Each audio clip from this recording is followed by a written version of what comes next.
Well, Pacelli and Boomer, they're grizzled and gray, talking about Star Wars from back in the day. Got a talk show called Geeky, it's true, spinning old tales about the stuff they went through. From Atari to Trek, they know every line. Geeky's has been feeling just fine. Pacelli's got a lightsaber, swings it with pride. Boomer's got a game but plays it deep in the night. They're ranting about He-Man and old X-Men too. On Geeky's, they're the nerdiest crew, talking Transformers toys that twist and they turn, singing blues for the geek life, their hearts still burn. Oh, Geeky as they're living the dream, talking comics and movies, they're busting the scenes. From Battlestar reruns to D&D lore, they're preaching the gospel of geek evermore. Pacelli and Boomer, they'll never grow old. Geeky geezers with hearts made of gold. They're sitting in the studio, mics turned up loud, reminiscing about Super Friends, feeling so proud. Pacelli loves Spider-Man, Boomer's for Hulk. They argue about Star Trek with passion and both. From Betamax tapes to their old D20s, Geeky is where the nostalgia flows. They got fans in the chat, from the young to the old, tuning in to hear stories that never get cold. Talking Ghostbusters, proton packs, toys in the box, and Saturday mornings with cartoons that rocks. Pacelli and Boomer, they're keeping it real. Geeky is with that old school feel. Oh, Geeky as they're living the dream, talking comics and movies, they're busting the scenes. From Battlestar reruns to D&D lore, they're preaching the gospel of geek evermore. Pacelli and Boomer, they'll never grow old. Geeky geezers with hearts made of gold. They're singing the blues for the games that they play, for the VHS tapes and the arcades that pray. But the spirits are young, though their hair's turning white. Geeky geezers keep the nerd fire alight, so tune in each week to the Geeky Geezer Show, where Pacelli and Boomer let the good times flow. From X-Files to X-Men, they're dropping the news, singing praises of geek life with them old blues. Pacelli and Boomer, forever they'll be Geeky Geezers living wild and free.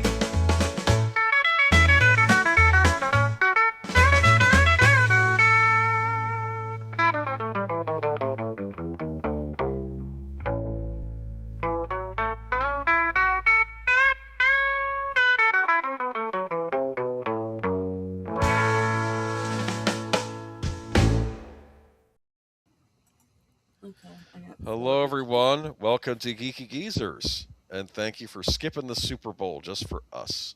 I'm kidding. Anyway, yeah, chances are that if you're here, you probably weren't going to be watching the Super Bowl anyway. Is it as big a deal as it was? That's what I'm wondering. I have not seen it yet, but Culture Casino has a early release of his video up for members. You guys will all get to see it eventually. Where he's talking about a lot of concern over there about Super Bowl ratings, and especially revolving around their halftime show. They're gonna get ganked, I think. I know some people will watch the Super Bowl just for the halftime show. Yeah, not this time around. Well, it used to be the halftime show was the thing. I mean, yeah. I think I've only seen one Super Bowl, maybe two, and the one definitely was when the Bears won the Super Bowl, and they did the whole Super Bowl shuffle and all that.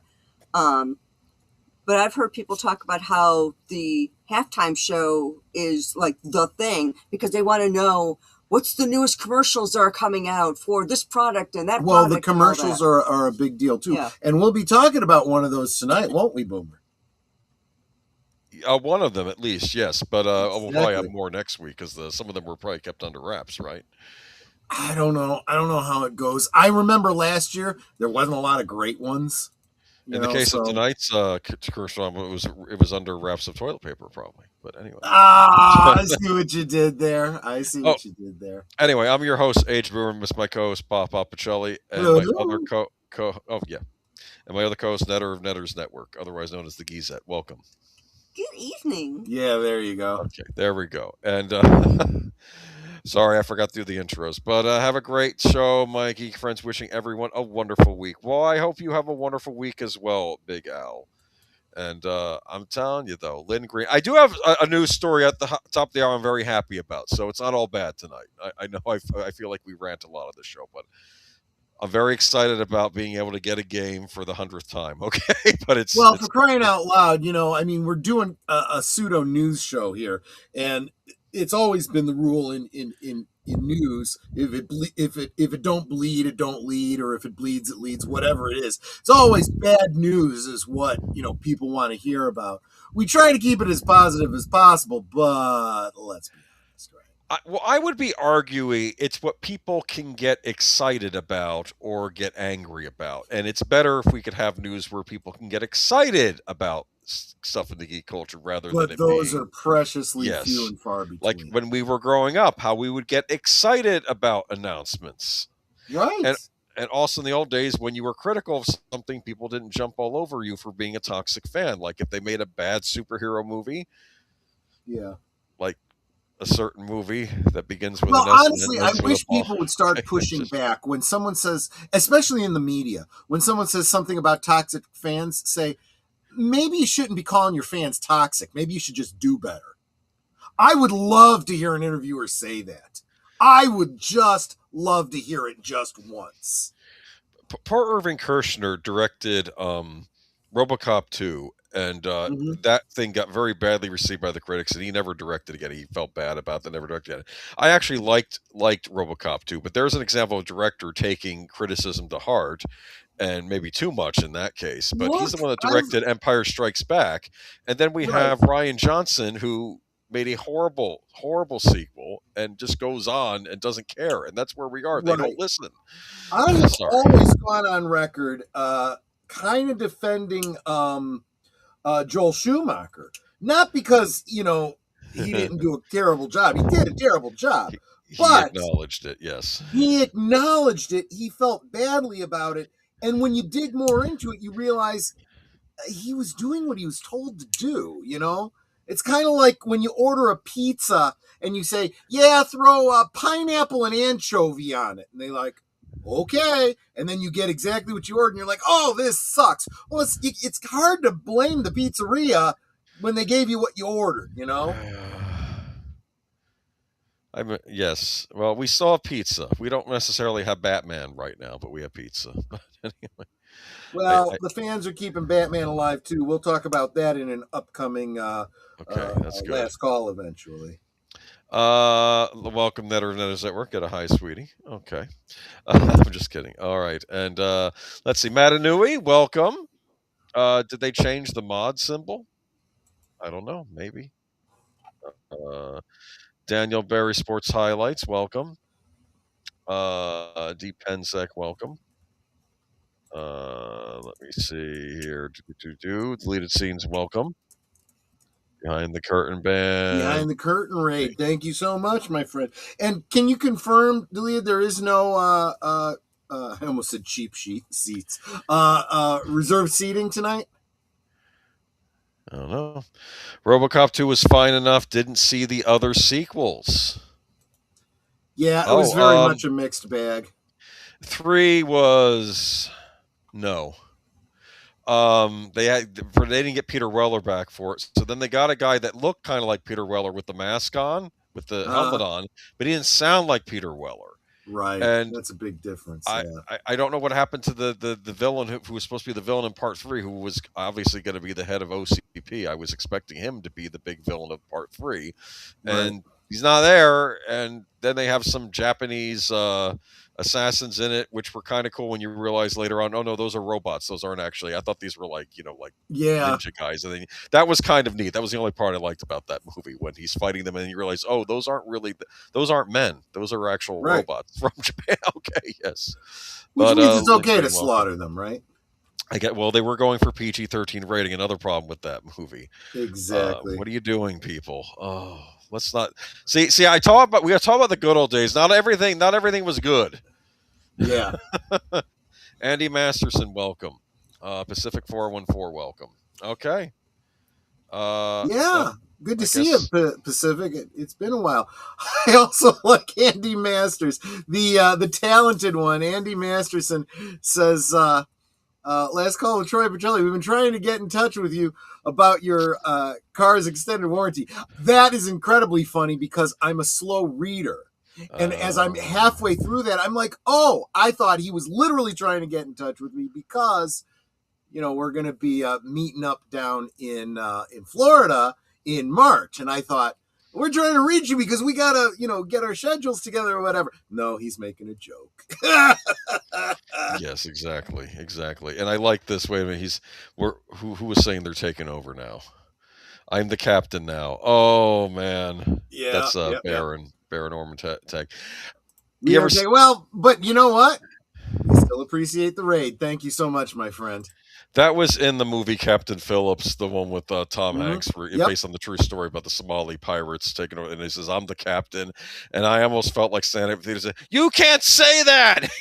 Like the guy said, Actually, what I would have loved in that movie. Look at me. I'm the captain now. Well, good. Here's the keys. Good luck to you. It's a hell of a job. I have a question. Did you see that on regular TV or in the movies? I saw it neither. I haven't seen the movie. Okay, because I saw it in the theater, and man, because it's done with handheld on the ocean, I was starting to get a little seasick just watching the movie. That's what I'm going to say. No. With that, when I saw that. And Lynn is on chapter 40 of Revolution. I haven't even started yet. I've been so busy. And I need to get on that so that we can talk about that for our next Batman 89. Oh, the Batman. Okay, yes, the Batman books. I get you. Yeah, that might be the way Batman lives on. And in fact, in connection with that, I am going to do a, I think I might do a toy review related to that. So something to look forward to. I'm in Minnesota. I know all about Somali. Oh, geez. I'm so sorry, my friend. And welcome. Wilkie's Movies and Music, great channel. And if you are not subscribed to him, where the hell are you going after last Liquid Lunch on Fridays? Come on, man. Go over to Wilkie's. Exactly. Corey's good people. I was hoping to finish and watch Returns this weekend. Returns holds up. Big fan of that movie. But there's another thing I'm a big fan of, and I guess this might be a welcome Canadian Spider-Man. Good to see you, my friend. Good to see you. Man, now that should be a Marvel comic. They should do a Canadian Spider-Man. I wouldn't be surprised if they're... they used to, back in like the late 80s, early 90s, that was back when they were spreading out the Avengers. They had the West Coast Avengers and the East Coast Avengers. Yes. And in Canada, they had Power Pack, and they had, I don't remember what the other team was. And, I think they had some other superhero teams in other countries. And then DC started getting into that. Soon to be Alberta Spider-Man. Cool. What would Canadian Spider-Man's villains? You'd have to have one based on a moose, right? Aren't it would be Canadian Moose Man, wouldn't it? It would be Canadian Moose Man would be his arch nemesis. Yes. Oh yeah, that makes a lot of sense. Yeah. Did Booger show up? I missed Booger. Oh, hi Booger. Isn't this how Mikey Spock rose? Well, kinda. Yeah. He falls into a vat of poutine and snaps. Okay, like he can. I'm trying. I don't know. I'm sorry. And he comes out fried, right? Yeah, there you go. Yeah, that'd be another villain. Okay, right. Captain Poutine or something. That's I like that. I like that. Okay. Anyway, moving on to an entire village of beaver eaters. That could go a different way. And it'd be the two guys from Great White North on SCTV. They could be villains too. Yeah. Or they'd be the J. Jonah Jameson. They just say, "We don't like that Spider-Man fella," Yeah. All right, let's go to this. Let's go to the presentation. Nothing lighthearted for good old days this week. We're going hardcore. Oh yeah, you want me to bring up the presentation? Bring it up. Good old days, and of course, when we were on our stream Friday, I kind of brought up the idea of lost media. Yeah, we kind of have movies and TV shows that aren't really readily available right now, and I have to tell you, the various '90s television series are not available anywhere. And I think a lot of the science fiction shows like Lex, I keep wanting Lex to get released on Blu-ray or something similar, but even more high-profile series, they're not on Blu-ray, and you can't even find the DVDs anymore, which is a pity because my DVDs of the show got lost in the flood, but I will talk a bit about the show and try and recollect it as best I can. I did watch it twice through, and that show is Millennium. What do you know about this show? Nothing. I know it was a supernatural based thing. Didn't it have some time travel in it or something like that? No, you're thinking of that movie. I was with Cheryl Ladd, Chris Christopherson and Cheryl Ladd, and they That was interesting because I think we're trying to repopulate the future by going back in time and replacing people in crashes like plane crashes with dead bodies, putting like, because they can recreate dead bodies, but they can't create life. So we'll switch out people who are supposed to have died with like corpses to fool people in the past. Then we could bring those people to the future to have them repopulate the earth. That was an interesting idea, but that's not what this is. That's a different Millennium. That's Millennium, the movie. Okay. This was made by, I think, executive produced by Chris Carter. Had a lot of the same writers as the X-Files. I used to sort of the sister series of the X-Files. Now, I'm going to get to some controversy, and you can yell at me in the chat. This does not take place in the X-Files universe. And I don't care that they did an episode of the X-Files that sort of wrapped up Millennium later on, and you had Frank Blanca there. I don't. Even Chris Carter said on the DVD's behind the scenes feature, well, we were kind of winking at the audience, yeah, because this was a separate series. It's its own universe. It's dealing with its own things. Now, it kind of gives off a similar mood to the X-Files in some ways. Like, I think the same guy that wrote the music for Gesundheit. Thank you. Maybe I should say God bless you, because, of course, this show deals with religious mysticism. It deals with serial killers. It kind of a dark show. Probably the okay. Now I'm getting the title, Millennium, yeah. The end of the turn of the century and perhaps the end of the world. I get it now. Season 1 starts out, it's very much like a serial killer of the week show. You had mentioned that you might have watched Profiler at one point. I think Profiler was on at the same time. I remember during season 1 Millennium, I liked Profiler more because I felt that Millennium season 1 was kind of grim. Okay, This is Frank Black. He's a retired FBI agent now serving as a consultant on FBI cases, and I think he's also a entry member of this group called the Millennium Group, which are made up of like retired people from the government that worked in FBI and other places, and they're sort of trying to safeguard humanity from things that are that stuff that's going to be bad stuff that could be happening, especially in American society. Oh, so this isn't connected to X-Files. This is connected to Twin Peaks. Funny man. It's its own animal, but it wouldn't surprise me if, like the X-Files and Twin Peaks, you have a lot of the same actors circulating on this show as well. Right. But season 1 is very much he's a family man. That's his friend from the Millennium Group, who was played by. I'm forgetting the actor, but of course he played Terry O'Quinn. He played the captain of what was it? The captain of the Pegasus in Star Trek: The Next Generation. Remember the Pegasus?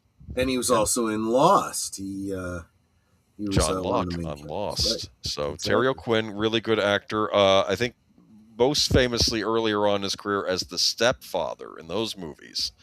If you remember those right. I've seen Stepfather, yeah. But he's playing a good guy on this show, at least till we get to season 3, which I'll get into in a little bit. And then they switch everything up, right? Well, here's the thing. This show, I feel, would turn into a different show with each season. Chris Carter's very much first season. It's almost like, I want to argue, maybe like a Silence of the Lambs series, except this is about he goes after serial killers, and Frank Black has a gift, or maybe you might call it a curse. He can see what the killer sees. Like, he'll get flashes when he goes to crime scenes, maybe stuff that was in the killer's head or something like that. Later on, you learn that male members of his family, they get the ability to kind of see things that see evil, and also even to see demons. Mm-hmm. And then you find out later on that his mom had a gift, and women in the family had a gift that they can see angels and portents of things to come that you may not want to see. And that was the other thing. So it's kind of like the opposite with the women of his family. It's sort of like a cursed bloodline. Of course, you find out on Millennium later on that there are other people who also have these gifts, so scattered throughout the world. But he has a young daughter named Jordan. There's his wife. I think they weren't expecting to have kids, but they had one late. And there's little Jordan and his wife. So he's got the nice house with the white picket fence, but it's like an idyllic home life, except then he goes out on these horrifying cases. This character is Lucy Butler. I want to say she is sort sort of the cigarette smoking man of this show. She is one of the recurring villains. She only shows up once in season 1, once season 2, ends up showing up twice in season 3. Lucy Butler. Can you Butler servant? Lucy, Lucifer, get the see. devil servant. Okay, she's a demon. She's a demon, and there are other of these two. I think what happens is on the show they never went too far into mythology, but I had the impression that sometimes a demon would take over the body of a dead person and then just start walking around in that body, and that's what would happen on this show. So he deals with demons on this show too. A lot of religious mysticism on the show, deals with Christian mysticism. Also, they even did Native American mysticism in an episode too, where they're expecting what was the legend where eventually the buffalo would return and all that. They kind of did a take on that in one episode, which is kind of funny. But this is one of the serial killers that shows up on the show, Avatar. This is sort of the Millennium version of the Zodiac Killer. Okay, they wanted to basically have the Zodiac Killer on the show, but they didn't want to actually use the Zodiac, so this guy's named Avatar. And the idea was Frank Black, when he was in his prime in the FBI in the 70s, he almost caught this guy. And in this episode, this character, Avatar, was actually using the internet websites to display his murders. Do you understand? Because it was early on with the internet, right? So he was the one that got away. Yeah, that's basically it. And he gets away at the end of this episode too, but he's able to save the woman he was about to kill. So there's at least that. But they were actually going to bring him back in season 4. He was going to be using pagers or cell phones or something, but they didn't end up getting to that because it didn't make it to season 3. It's funny you mentioned Legion. That was sort of the name of some of the bad guys on the show. I think those demons and inheriting corpses. But this was just a weird show. Frank Black was interesting as a character because before he had returned as a consultant to the FBI, he spent time in a mental institution, because one of his last cases as an FBI profiler was he was going after a serial killer who thought the idea that if you leave your front door unlocked, that was his invitation to come in and kill you, basically. And wow, I think he was sending Frank Black pictures of the murder victims before he did her, and finally Frank Black catches him and the guy goes to jail, and then Black gets a picture of his family in the mail, just like the other pictures, and then he snapped and he had to go to an institution, but he got okay again. Then he became a consultant, basically. That's Roe Decker. He was one of the recurring characters in season 2. He's kind of the stereotypical computer nerd guy. Do you understand? Was he one of the lone gunman? He would have fit in well with them, but again, this show mainly dealt with serial killers, but it would deal with the supernatural stuff like demons as well. So it wasn't like the X-Files where you'd have UFOs and all this other weird stuff. Well, I'm getting the feeling that there was probably some overlap there too. The demons were influencing these serial killers and stuff. Yes, that was the idea, that maybe there is a hellish influence, and that's why. And it's also, we're getting toward the Millennium, right, where maybe things will be happening. You find out in season 2, gets very interesting. Of course, this also got the writers into trouble with Chris Carter because he was busy with season 5 of the X-Files, and he was also busy with the X-Files movie that they were working on, and he wasn't really overseeing Millennium season 2. So Morgan and Wong, two primary writers of the X-Files, kind of took this show over and brought it in some interesting directions. I found season 2 of Millennium, in my opinion, one of the best hours on television, because it really started going into things like, are we headed toward the end times that were biblically described? Yeah. And of course, this season ended with, as you know, in the Book of Revelations, it's the also known as the Apocalypse. It was the 4 horsemen are predicted, right? Right, exactly.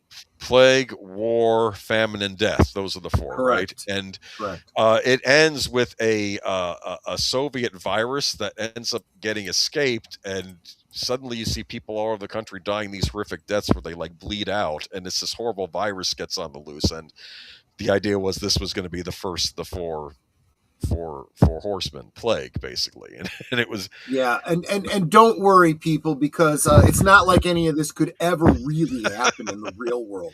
This is all complete fiction. Yes. This show would have a sense of humor too, though. They did do some comedic episodes.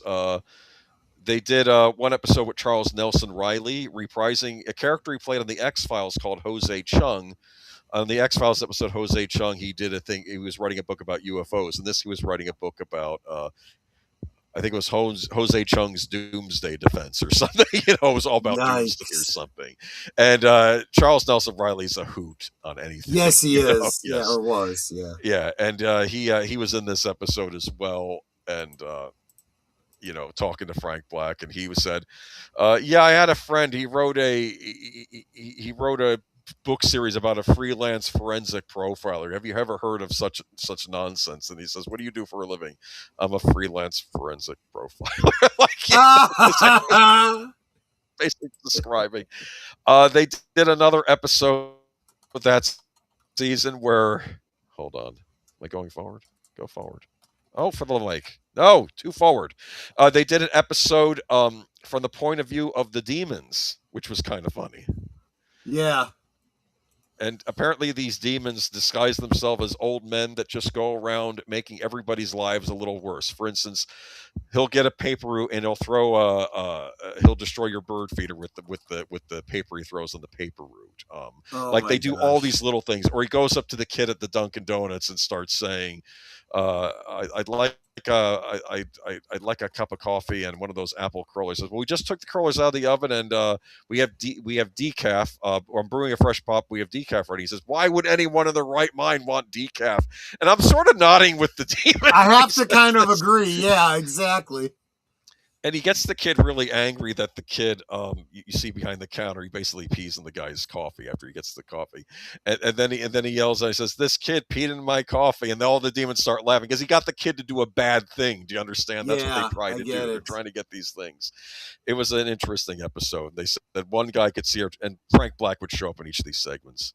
I think John Waters was in one of those segments as a serial killer. Wow. Too. Some guy in prison. It was just, they got great guests on this show. They had Kiss in an episode of season 3. This was another comedic episode where someone was making a Hollywood movie based off of one of Frank Black's early FBI cases, right? And they were calling it the Madman Maniac. And Frank Black was getting really angry, and he's saying he's read the script. This happened. He said, "There's heroism and intrigue in the facts. You don't have to be making stuff up for this case, for your movie." But it was kind of funny. And members of Kiss would play other characters in the episode. It was kind of funny. I don't know. And this was season 3, where Chris Carter came in and said, "Knock it off." So they dialed back some of the end time stuff, though it's still there. Okay. Mm-hmm. Millennium Group ends up becoming the villains in season 3, which threw me kind of for a loop because they weren't the villains up until this point, but they basically started describing them as a cult basically in season 3, and Frank Black's trying to get away from them and foil the things that they're doing. He did get a new what do I want to call this? Not sidekick, partner, I should say. Right. Young FBI agent Emma Hollis. I found out on the DVD they really had to fight to cast this actress because at the time, they studio networks, they wanted to give him like a long-legged blonde. They didn't actually want to give him a black actress on the show, and they said no. We want a black leading lady on the show. So they did that. She was played by Clea Scott. She had an interesting story arc this season too. Let's just say she makes the wrong decision for the right reason, but it kind of bites her. Like she does a sort of betrayal, but it to save her dad, and then her dad's like, because her dad had Alzheimer's and he gets cured, and he's like, "You shouldn't have done what you did," and it's like deflated. I don't know if she would have been redeemed. Good storytelling, though. That's how you tell good stories. Well, she felt bad for her dad with the dementia, and the Millennium Group, they need her to do something, and they'll give her the cure, and he does it. And then when the dad gets it, he's like, the dad knew better. He's like, "You shouldn't have done what you did." That was so. I thought that was interesting. It was just a great show. Only 3 seasons, and it's like Twin Peaks. It's not any shows that I felt was cut out in its prime, and I wanted to see where it was going to go next. And do you feel like narratively maybe a little ahead of its time too?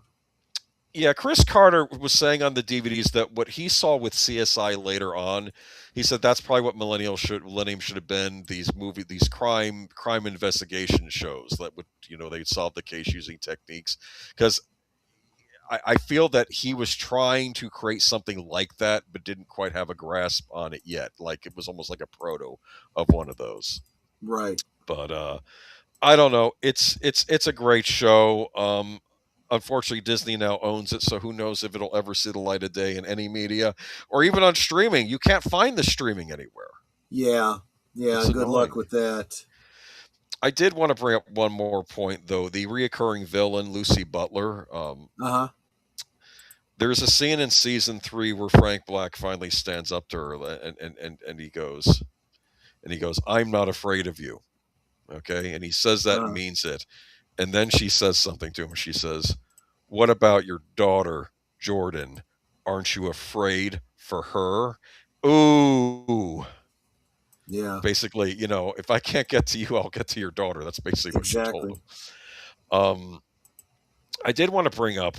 I'm sorry, I'm rambling too much, but there was an episode in season 2, which was the Halloween episode, and at this point, his life's thrown on the rocks. Like him and his wife are separated. They do kind of get back together toward the end of the season 2, but and he's not feeling too good about his life, and it's on Halloween, and he keeps seeing like visages of demons. He turns on the radio and he hears this wonderful jazz song about a demon that and he can't get rid of this stuff. Right. And during the episode, you're getting flashbacks to his childhood when he went out trick-or-treating, I guess, during, like, the 50s, right? And he's going out trick-or-treating as a kid. And, he runs into this weird guy at this house who's, like, a World War II veteran, and he's smoking, and he says, I don't have anything for kids. Here, take this thing of smokes, and gives the smokes to this little kid, right? Yeah. And you find out later on this guy took his own life. You know what I mean? So, he's visited that night by a ghost, and it's the ghost of that guy he met as a kid that took his own life. And he basically tells Frank Black, and he's like, you know what they say about hell? How awful it is? It's so much worse. That's what he says. Wow. And then he talks to Frank, and he says to Frank Black, he says, I have a message from you, from my boss, or from the big man or something. Sit this one out. Just sit it out, and you and your family will be in a place where a lot of other souls wish they would be, because the time is now and there is no way he's going to lose. And he says it with conviction. And then I keep wondering, is Frank going to agree to this or not? And then Frank kind of turns his head and then he says, when does it start? And then the guy is vanished at that point, because I think he was trying to figure out if the end of the world's happening, when's it going to happen? But it was a very creepy scene because obviously he's talking about the devil. That's what he said. Right, exactly. And it was just remarkable for TV. I don't know how this ever got on the air to begin with. I guess because Chris Carter, because of the X-Files, and also because it was Fox, he got a lot of clout. I mean, you had one episode beginning with some serial killer looking at some guy eating in a diner, and then the next thing you see is the wife getting a package in the mail. She opens up, and it's the guy's tongue. So, I mean, it's just, this was a brilliant show, and I don't know. Yeah, it's I'm sad it's gone. But apparently there was a documentary about it, and the great Lance Henriksen was on this as well. Absolutely. All right. But if you ever get a chance to watch it, I do recommend it. It's worth seeing. And I want to say welcome to Bone 305, who does remember watching the show when it was on air, but didn't remember it much. Well, we hope that this jogged your memory a little bit. Well, that's the problem. It's lost media, and you can't get the DVDs. You can get season 2. Apparently, that one's easy to find. Seasons 1, not as easy, and season 3, forget about it. And I don't know. It's because Disney bought Fox, and another company might license it out to a company like Kino or somebody else to put it out, because I'm sure there'd be interest. But it's not on streaming. Some person wrote an article I wrote about this. You have to think about how hidden the show is at this point, that at this point it's out of spite. Because possibly maybe the network was angry about it. And let's face it, Disney, not big on anything that's got any religious undertones to it. Or in this case, overt religious tones. It did. And Curtis, but it would play with other religions too. Go ahead. Go. Welcome, Curtis Selby, and thank you for the Tired Midnight Blogger rate. Well, welcome. Glad to see you here. But that was Millennium. I call it the sister series to the X-Files. You do not have to watch the X-Files, watch the show as it is. Though there are little in-jokes on the show, like one episode where they were doing some before and after self-help thing. It was obvious the picture was of David Duchovny's Fox Mulder looking sad and then looking happy. And the next, they would do little jokes in there, like he's walking around the FBI building and you see two agents walk past. You don't see their faces, but you could tell it's probably supposed to be Mulder and Scully, but it's not really connected anyway. But anyway, there you go. And plus you get Kiss in season 3 doing the Psycho Circus, doing their Psycho Circus tour. That's it, though. That's Millennium. Heard there was going to be a feature-length documentary. There was a feature-length documentary on the making of Millennium, and it kind of reminds me of that one they did for Deep Space Nine. I haven't watched it because I'm kind of... I haven't watched it yet because I'm kind of... I'm worried it'll make me upset. That's why I haven't watched it. But they did do a documentary about the show. But saw the Psycho Circus tour in Pittsburgh. Oh, that's cool. Yeah, that was what was the song they were singing on the show. That must have been the tour, which makes sense for Millennium because it's about psychos. But there you go. True. First story of the night. You excited? Yeah. I don't know. Let's do it. Theoretically, you could buy this Doom cartridge and play it on that little pocket system I got you. Okay. Because these things work on those, yes. This is Doom. I almost did a Good Old Days on Doom, but I think we've done Doom for Good Old Days, so I didn't bother. I think we have, yeah.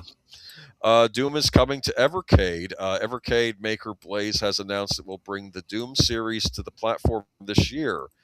So Evercade has become my new favorite game console. I don't know if I've explained to you what an Evercade is before, but it plays old school games and indie titles. That's what it does. It's not really for modern games unless they're modern games that were made using old consoles, basically.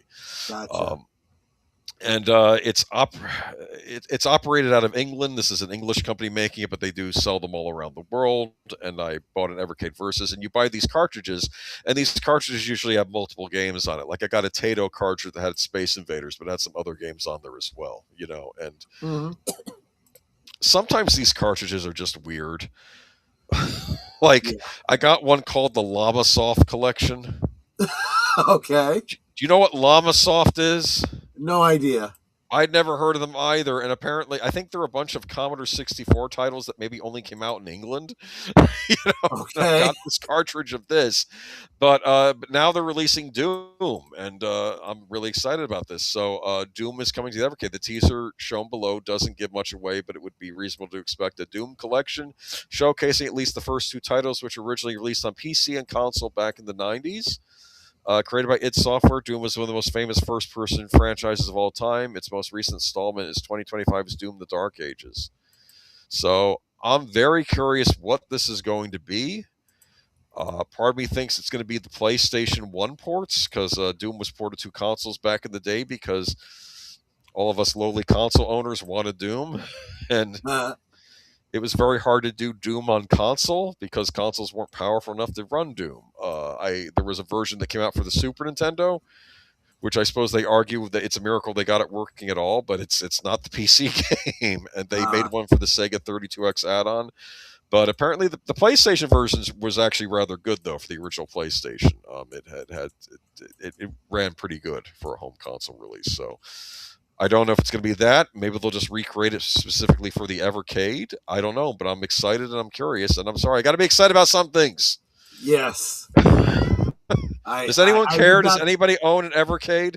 I have to look into it for the future. Yeah, thank you. I would not begrudge you a little bit of joy over something in entertainment. In gaming, at least, yeah. If you want deleted scenes, I think you can get the base console for $119, $130, or you can even buy one of the Super Pockets, which has games on it, and those and you can actually play the Evercade cartridges on that as well. Because I got Troy a Atari one the other year, right. And I think a Tato one. But you can always try getting a Super Pocket first, see if you like it, and then you'll decide if you want to buy into this infrastructure. The only problem with Evercade is the cartridges come out and then they become hard to find after a few weeks because they're only priced at $30. So wow, you can pick one up, and sometimes they're available. Sometimes you have to go around to multiple sites. Like I might get one from Best Buy, I might get one from Amazon, might look on eBay to see who's selling them. It doesn't matter though if it's a British version of the cartridge or an American version; they play the same. So there's at least that. They're not really different. So that's good. Anyway, Doom. So I can play Doom on a non Nintendo Switch PC, PlayStation, or Xbox. I can play it on Evercade sometime this year, and I love me some Doom. But anyway, okay. Moving on. Oh well, here we go. Yeah. And this is what I like about the Evercade, because the Evercade may be all this old school games and indie titles, but it's no BS. And yeah. Well, okay, hold on. Let me bring my thing up. Propaganda in my block game. Netizens blast Minecraft for pro-social justice protest update. Keep in mind that when they say pro-social justice, when you go to the official Minecraft site for this, they talk specifically about social justice and the talking points for this. Exactly. Like we're not mincing. They're not mincing words here. Let's be very clear. I don't care if they are proselytizing some political opinion that you happen to agree with. Nobody wants proselytizing in games. Okay, I don't care if it's your politics, your identity politics, your religion. I don't care. It doesn't belong in these games. You know what kills me? The guy that originally created Minecraft, he sold it to Microsoft, but he's definitely more on the right in his politics. Sure. I think he even contributed to Smash JT's defense fund. But of course, he doesn't own Minecraft anymore. He sold it for a huge amount of money. But downloadable update to the popular Minecraft video game that encouraged players to participate in social justice protests has resurfaced, and social media users are livid amid Black History Month and the ongoing anti-United States immigration and customs enforcement protests. The official Minecraft X account posted about the free lessons in good trouble. So this is updates. You can download this for free on Monday afternoon. Atlanta developers Felissa Ford and Natasha Raquel launched Lessons in Good Trouble in 2020, and Minecraft issued an updated release last year. The DLC allows players to participate in various social justice movements in the United States and internationally, ranging from the civil rights movement to Mahatma Gandhi's nonviolent protest. John Lewis, Martin Luther King Jr., Nelson Mandela, and Emmeline Pankhurst are among the other notable civil rights figures in the DLC. From the Edmund Pettus Bridge in Selma to the streets of modern-day protest, Lessons in Good Trouble allows young people to experience firsthand how peaceful resistance can transform the world, Minecraft's official website reads. And the reference to modern-day protests drew fire backlash on social media, with users blasting the game and accusing it of encouraging violence. Although Minecraft promoted the DLC on Monday, there is no indication that the game has been updated to include content such as anti-ICE protests. Yes, but it does heavily mention the BLM movement in it, from what I heard. Gameplay, right. In fact, let me read this. Gameplay footage line includes clear references to the Black Lives Matter movement, including an external link to its website, as an in-game activist also mentions how BLM was created to seek justice following the acquittal of the person who killed teenager Trayvon Martin. George Zimmerman, a volunteer neighborhood watch member, shot Martin in February 2012. And what Zimmerman claimed was self-defense. Let's see. Bring back Super Mario. An ex-user commented, "Why are politics and sex being injected into everything kids do now? We will soon have a population of youth who will only view the world through an activist lens." Yep. So, yeah. Tree Rock Creation says, what's the difference between entertainment and politics? Nothing nowadays. In other words, we don't have entertainment nowadays. And welcome Logical Spark. He says hi and good evening. Welcome. And welcome also Sashi over there on the other side of the international date line. Good to see you, my friend. Well, welcome, Sashi. Good to see you again. So, yeah, this is Minecraft. As you know, Minecraft is a very popular computer game, also on consoles with children. The Minecraft movie did huge box office last year. But this feels like pure propaganda to me. Absolutely. It's free, but I don't know. Can't the kids just be allowed to play their block game? I know. I know. It tells you something when they keep trying to inject adult bedroom behaviors into child's entertainment.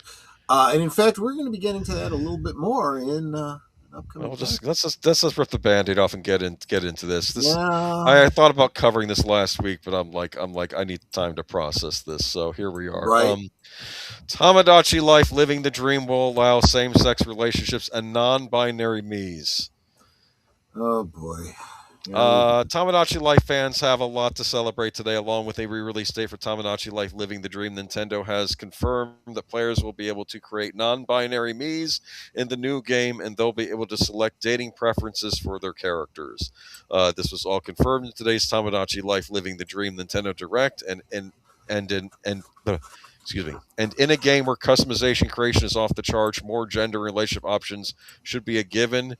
It should have been a given in 2013, but Nintendo is making up for this time around. Keep in mind that I think I'm reading from a pro article, but they have details in here explaining how we got here.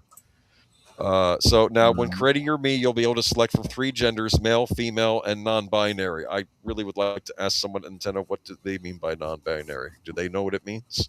Yeah, exactly. And you can also select your Mii's dating preferences, again, between the 3 gender options.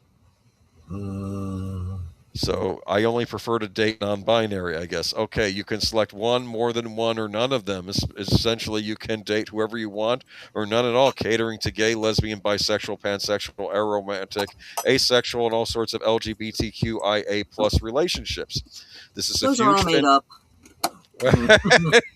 Well, anyway, this is a huge win for many fans of the Tamagotchi Life on the 3DS. So this was years ago. We're going to time travel, which drew criticism back when it was released in Japan in 2013. Initially, a bug appeared to allow same-sex relationships in the game, which Nintendo later patched out. So Nintendo said, "Oh, that thing in the game where that was a glitch. It really was a glitch," and they patched it. And then the activists got furious and they said, "Nintendo is saying being gay is a glitch." Oh, they were saying that, yes, and Nintendo followed up patch with some clarifications, but fans were understandably still unhappy that the option to date whoever they wanted wasn't available. This prompted the MeQuality social media campaign ahead of the game's Western release, with Nintendo America addressing the controversy shortly after.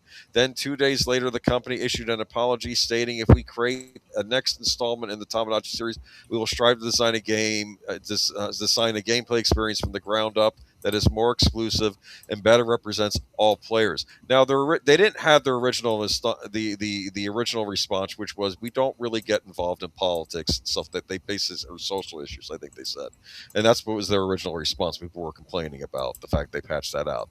That's not really what we're about. But then they caved to the mob a couple days later, of course, with this. But I kind of figured, well, who knows when we're going to get another Tamagotchi Life game. I didn't buy it myself because I hate Miis. I hate the Wii era. I hate the creating of the Miis and all that. I know people love that stuff. That was not... That actually got me mad at Nintendo for a while, the Wii era, but that's a topic for another time. You'll notice I've never brought the Wii up on good old days. Given today's Nintendo Direct, it seems like developers have stuck to their promise, which is fantastic to see. Now we can all spend our time with Hugh Morris however we want, romantically or not. Okay, well, here we are. So, oh, wait a minute. In an ideal world, this news would be a non-story in 2026, but we've taken the decision to disable comments on this article. Right. Where was this from? Bear with me. Was this Polygon? No, this was Nintendo Life that did this. I didn't think Nintendo Life was... Okay, well, here we are. So, Nintendo has basically, in my opinion, crossed a Rubicon here. Yep. I'm not going to say that there were never woke people working at Nintendo or they didn't try to slip little things in the games here and there, but this is a full-on crossover. There is, here. I don't care about your worldview or your personal view or anything. There is no reason to be sharing adult bedroom activity options in a kid's game. And I mean, simple vanilla straight stuff too. Yeah, this is a E-rated title too. The Animal, for instance, this problem doesn't come up in Animal Crossing because there aren't relationships in Animal Crossing. You're hanging out with animals. I hope not. And then you're getting into bestiality. Well, give it time, man. Maybe that'll be the next step next time around. Oh, for frack's sake. I'm terrified they're going to be Well, we'll see if they're going to end up being predators on this thing. Look, too, they just have to keep defining deviancy down, and anything goes. Tired Midnight Blog. Why is there day in it all? I don't know. It may harken back to the days of Harvest Moon. Harvest Moon was a Super Nintendo game that came out back in the 90s. I actually do have a cartridge of it, which is considering it's a rare cartridge, but that became a series. And it was one of the first of these life sims. Not quite like the computer sims, but it was like it was a game where you basically ran a farm. Yeah. And at some point in the game, you can try to woo one of the five ladies in town. Okay, you can marry one of them and have a family. That was what it was. And I don't think Harvest Moon or whatever deals with it now has gone there. I know they've done other farming sims since then by other companies. I think Stardew Valley is a very popular one, which it may offer same-sex things in there too. I don't know. I'm just surprised that Nintendo has gone down this route now, and I can't say there's no gray area here. This is a woke move. Yep. So here we are, and I think Nintendo's biggest problem is they're pricing people out of owning their hardware. So maybe this is just as well. So I don't know. I don't know if they're going to get any clapback from this, or if it's just going to.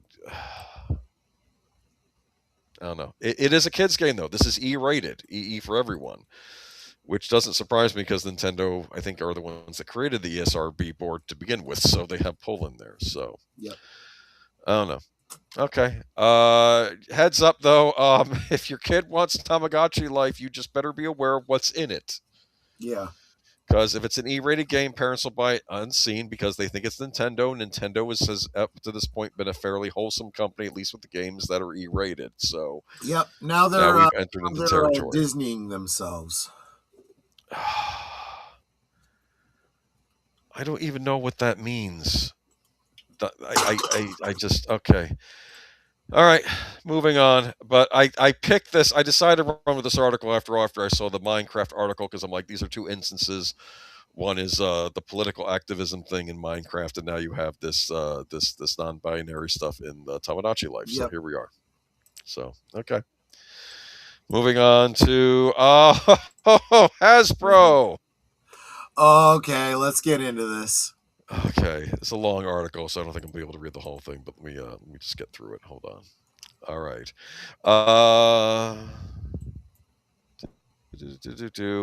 Investor lawsuit claims Hasbro overprinted Magic the Gathering cards to plug revenue gaps elsewhere. In November 2025, two U.S. retirement funds filed an updated version of their ongoing class action lawsuit against Hasbro, alleging that Hasbro CEO Chris Cox, former Wizards president Cynthia Williams, and Hasbro itself misled investors about the printing strategy for Magic the Gathering. The suit includes claims that made by an anonymous former vice president of Wizards of the Coast, which laid the blame for many controversial Magic products squarely at Chris Cox's feet, alleging that under his direction, Hasbro used Magic cards as a cash cow and printed increasing numbers of sets at the risk of harm to the value of the Magic brand. The acceleration of Magic the Gathering releases since 2019, the relentless release of Secret Layers, price hikes on Masters booster packs, reprinted sets like Innistrad, Double Feature, and even the $999 Magic at 30th Anniversary booster packs. This lawsuit claims they're all the result of a strategy that Cox allegedly promoted of parachuting in rapidly manufactured Magic the Gathering sets to cover for lower than expected revenues elsewhere in Hasbro. I wonder if those where do you think those revenues that were lower came from? Do you think some of the Star Wars toys they were trying to sell?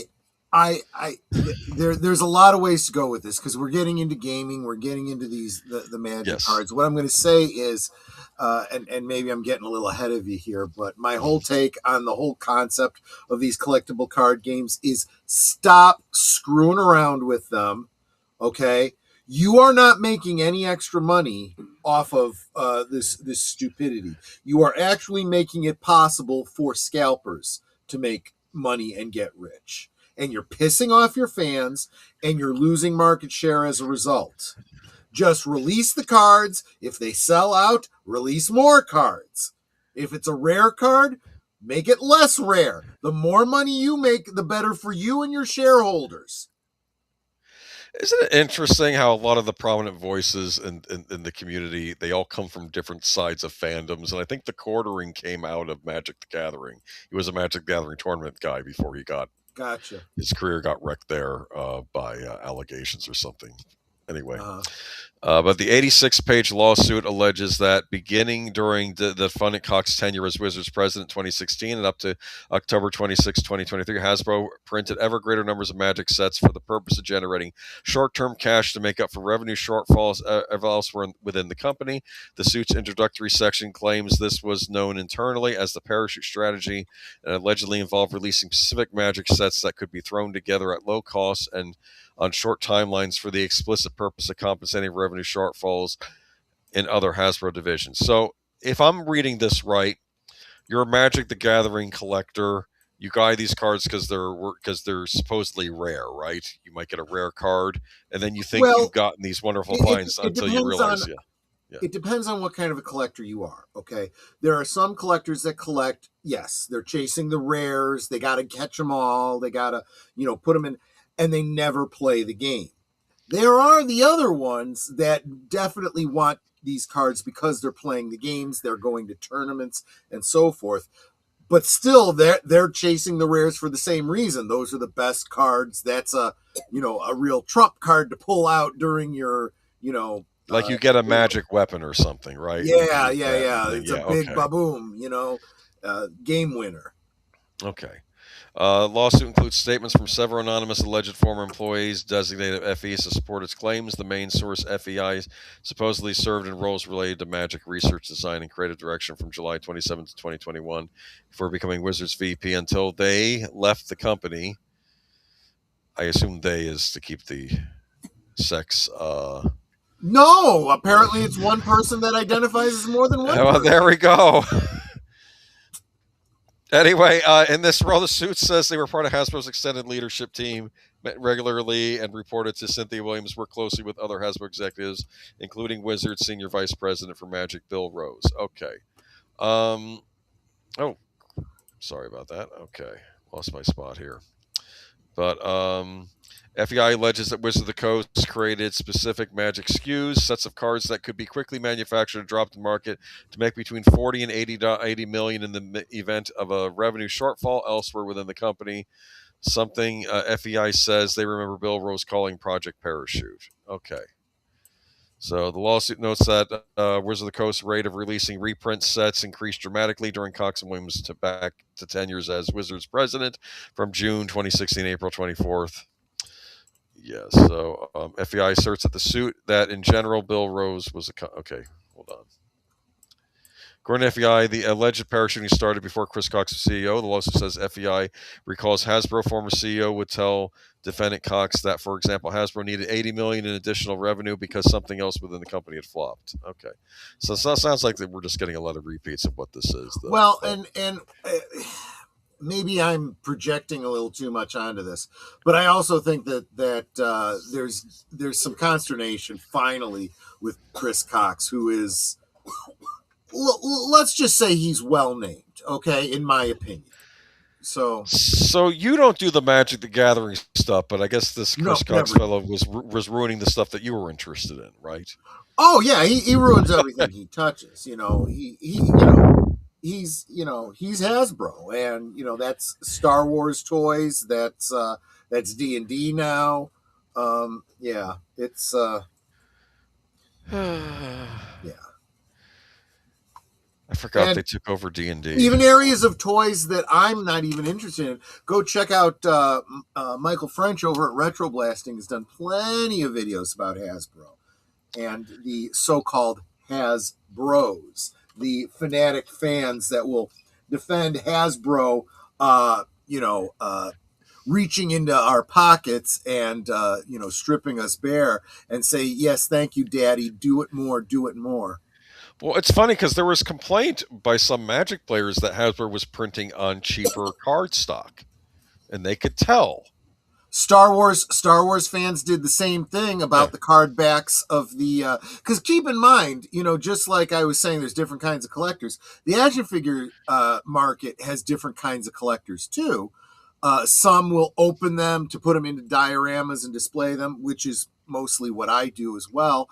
Others are, nope, I got to have them neat in package to hang on my walls, which sometimes I do until I get around to opening them. Everyone does it a little bit differently. And you need to, if you want to sell as much as you possibly can, you need to be aware of that, and, one of the channels I follow is Bosk's Bounty, and he's got his particular way of collecting and displaying them, and he talks about other people as well, and saying, if they do this, they're going to tick off this, type of collector. If they do this, they're going to tick off that kind of collector. What they really should do, there's always a middle ground where, believe it or not, you can kind of make everybody happy. But, it's almost like these companies don't really want to make money. They just really want to piss people off, which makes zero sense. But, I mean, I'm just looking at, reality, what I actually see, When did this change happen? I think there was always this element in corporate America. There's this idea of the golden parachute, protect your own, fail upward. But I remember back when I was growing up, you would buy a quality product, and if that product wasn't any good, you'd either try to return it, or at the very least, I'm done buying from this company. So I think that there was an understanding that as a company, you had to release quality products, or you would lose the customer. Right. There's two elements there. There's one is that the corporate entities have done a great job of teaching the consumer to be happier with less, and to just suck it up and bear it, and this is just how it is, buttercup. And not enough will for people to push back and say, you know what? I am not going to spend money on it. I don't even remember what the problem was, but Sears, back when Sears was a thing, did something that really pissed my mom off. And she said, I am never going to Sears again. And sure enough, she never went to Sears again. And I kind of never did either, because I felt no reason to do so. I didn't have any soft, warm fuzzies for them. And so what they really lost was they lost a customer. They lost the next generation of customer as well.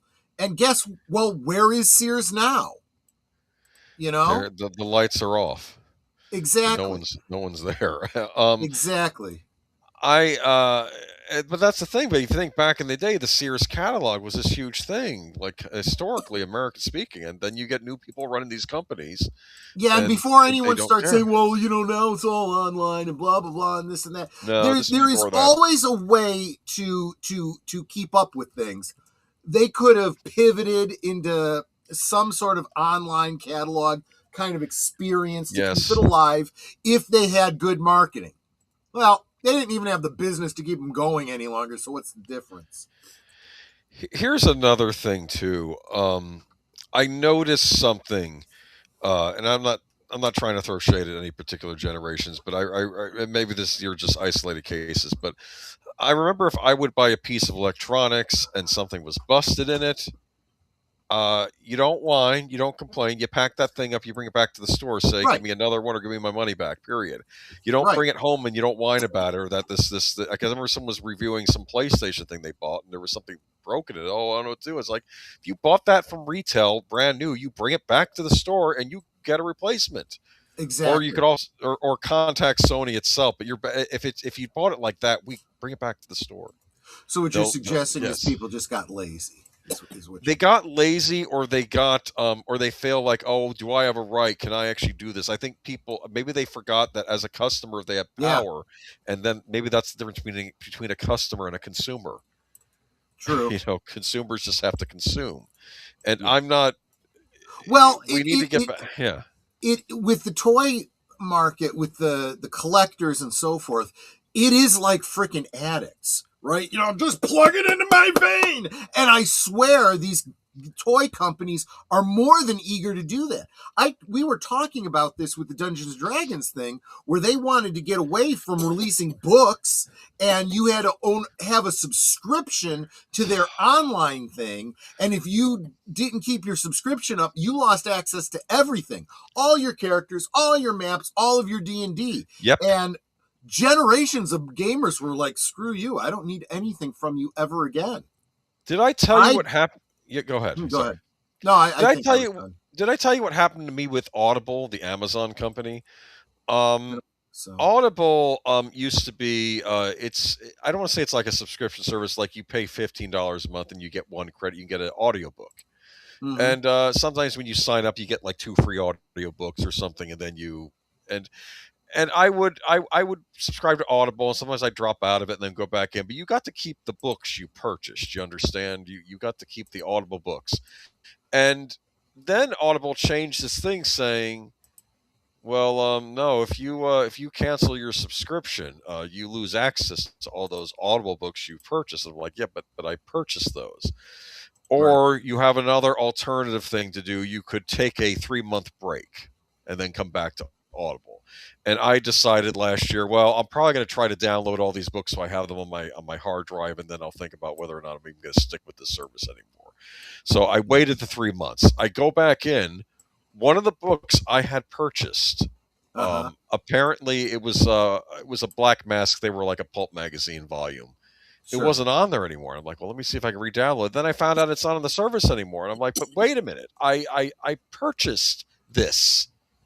Do you understand? It's like this. I thought I was purchasing this, and I realized there's probably fine print that I didn't really purchase any of those. And so I was done with Audible. I downloaded all my books. And if only you had a friend who had told you should really own physical media. And I understand. I understand what you're saying. Audiobooks are a pain in the butt to own physically. Okay. Plus, you could download them into MP3 files, so you can still store them. So they had that going for it. It wasn't like digital movies. Welcome, Robert's Infinite Realms. He says, what's up, party people? This magic lawsuit is crazy. Wallace Lang says, I hated the most about Sears was their practice of rebranding for the Atari 2600 VCS game console was called the Sears Telegames Video Arcade. Now, are you kidding I get me? why you say that, Wallace, but I will say this. Looking back on it, I see that as being comparable to when you go to the grocery store and you have your option of buying, and I'm picking this brand specifically, Kellogg's Raisin Bran, or like the store generic Raisin Bran. It's basically the same, maybe not exactly the same, but it's a little bit cheaper and a little bit more budget friendly for someone that maybe can't justify what they're spending. And I felt that way because I felt the squeeze when it came to games and when it came to toys and whatnot. I've talked about this again in response to Star Wars. I never got the 12-inch figures. I never got the micro because I had to choose. There was only so many toys that I could get. That's also why I didn't get into G.I. Joe later on and a bunch of other things, because you had to, if you were going to go to mom and dad and say, I'd like to get this, you can't go, I want to get this and this and this and this. And you had to limit yourself. So if you could economize and go, Sears has a cheap off-brand version of Space Invaders, although that does kind of fall into the meme of, well, we have Space Invaders at home. The Space Invaders you have at home is the Sears knockoff, right? That's funny. That might be a topic for a Friday stream. I think so. How we afforded things as kids. Absolutely. Might be a lot of fun. Yes. Robert's Infinite Realm says D&D just needs pencil and paper. They tried to digitize the wrong medium.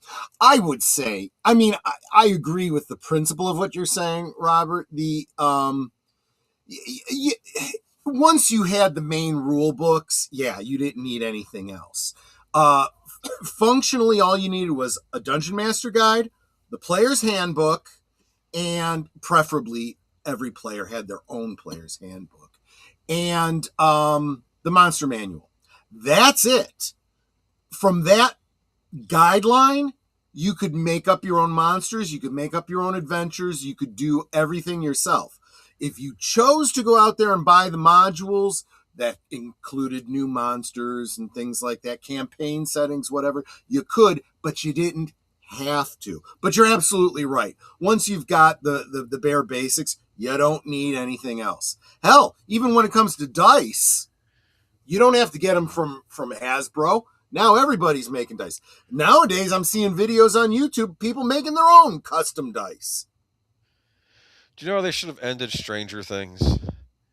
It should have ended with us like a Pinkerton knocking on the door after their D&D game saying, it looks like what you have there is a photograph of some Dragon magazine. You didn't actually pay for that, did you? You for some other kid at school, you photocopied it. No, I'm sorry, you're going to jail. As funny as that is, I'm sure that the Duffers did not want to, because they had a good relationship with Wizards. I know.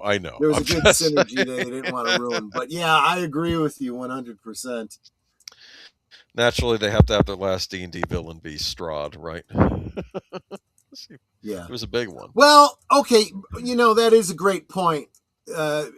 Maybe buying it at JCPenney and Kmart was cheaper than getting it at Sears. That's another point against Sears. So, yeah, good point. This might be interesting to talk about sometime. Yeah. Yeah. How do we do things without the internet? How do we plan purchases without the internet? That might be an idea. And see, this is one of the things we talk about a lot on a lot of the toy channels. Yes. Is the fact that there was a lot of even Michael at Retro Blasting has brought this. You know what's even worse? Poor Tony over at Analog Toys. He was overseas, and he oftentimes didn't know about certain G.I. Joe releases until many, many years later, after things were no longer available. And how did he find out? He found out because it's now the internet age.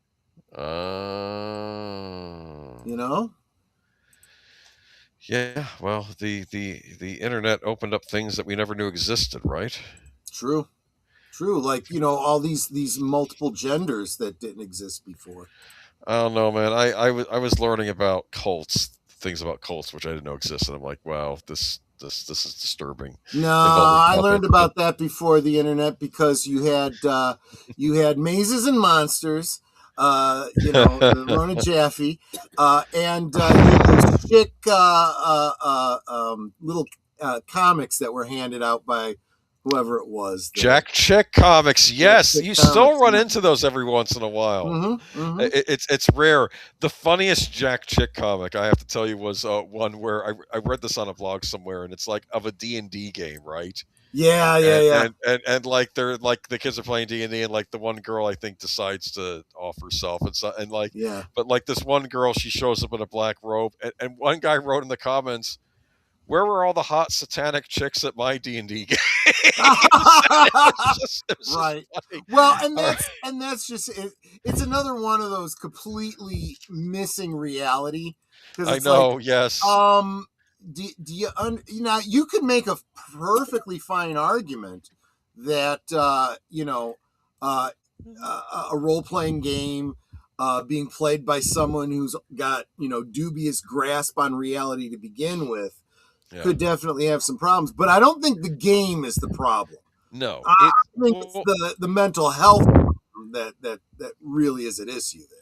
Well, it's like anything. People can become addicted to a lot of different things that are probably benign if handled properly. Like there was an episode of Parker Lewis Can't Lose, which I'm really going back in time for you, but one of the episodes was Jerry, Portrait of a Video Game Addict, and it was all about him being addicted to video games, and then he has to go to like a Video Games Anonymous group, and he was saying, it all started with Pac-Man. It was just... we laugh about that, but the reality is we're kind of learning more and more that, the whole dopamine hit thing is very, very real.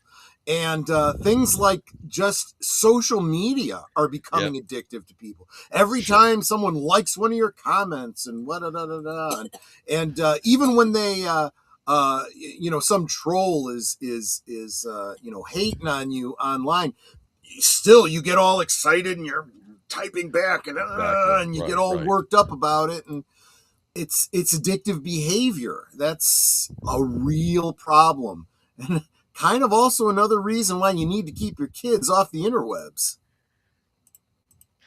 There needs to be supervision, yes. Parental supervision. The internet is not a toy. You shouldn't leave your kids unsupervised on it. I think I was lucky in the fact that I didn't really get access to the internet until I was 18 and out of high school. That was when I first got access to it. Well, it hurts me that you're asking this question. I feel like I haven't been talking enough about toys on my channel. I absolutely know about these Etsy stores, but sadly for the Etsy stores, I don't frequent them usually because I make my own. I've got custom. Maybe we need to do that. We got to do another toy stream on a Friday night, and I'll show off some of my custom toys because as they say, the fans are doing the best work. Especially in this crafting era with 3D printers and color printers and so many options available to you, people are making such great stuff, and by the time Hasbro gets around to putting out your Grogu action figure, well, I don't need it. I already got my own handcrafted one. That's probably better because he doesn't come in multiple sizes in the same scale. Just saying. Well, but that would have been a Hasbro issue, right? I love that Canadian Spider-Man drops the brown mumbler and the channel logo because he's a channel member and he's awesome. And I like to imagine when someone drops the brown mumbler that maybe they're having a drink tonight and they're kind of chilling out. Dopamine is rough with toys and comic collecting. Yeah. Well, collecting has always been that way. There is that element of, and look, I'm just going to say it, collectors, be honest with yourself. Do you remember a time when you used to go out and find your query in the wild? That was a dopamine hit. You find it on eBay and you're like, okay, I'm going to get it. Yay, I'm excited. But you're not as excited as if you'd seen it in the wild. This is something that I think the toy companies and the collectors companies are missing because they are starting to move to this. Anyone can get anything directly from them, and they're not getting the same kind of dopamine hit that they were when they could find it in the wild, so to speak. Exactly. I remember finding. I'm not sure what, because there could be a number of things you were referring to, David Jones, when you say I know, but it's true. It's true. Whatever it is. Is that a picture of Linda Carter? I don't think so. I think that's it is not Linda Carter. That looks like a newscaster or something. Okay. Anyway, moving on. Let us know who your icon is there, David Jones. Moving on, we got more news to cover, and I want to end this. Oh no. I am shocked that we're actually, and you got to be look, I should have warned you at the beginning of the stream. Can I not even mention his name?